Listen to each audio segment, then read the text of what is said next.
Hey guys, in this video, I will show you how to add an MP4 video in Webflow. Alright, let's begin. First, log into your Webflow account by heading over to the Webflow website and entering your credentials. Once inside your dashboard, locate the project you want to edit and click on it to open the Webflow designer. Make sure you select the correct project since any changes will affect your live site once published. With the project open, focus on the Add panel located on the left side of the screen. Here, look for the video element. Simply drag and drop this element onto your Webflow canvas. The canvas is your layout area where you build and structure your web page, so placing the video element here creates a placeholder for your MP4 file.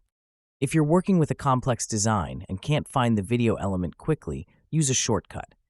On a Mac, press Command-E, or on Windows, press Control-E to open the quick find bar. Type video to locate the element instantly. So that's basically how you can add an MP4 video in Webflow. That's it for this video. Thanks.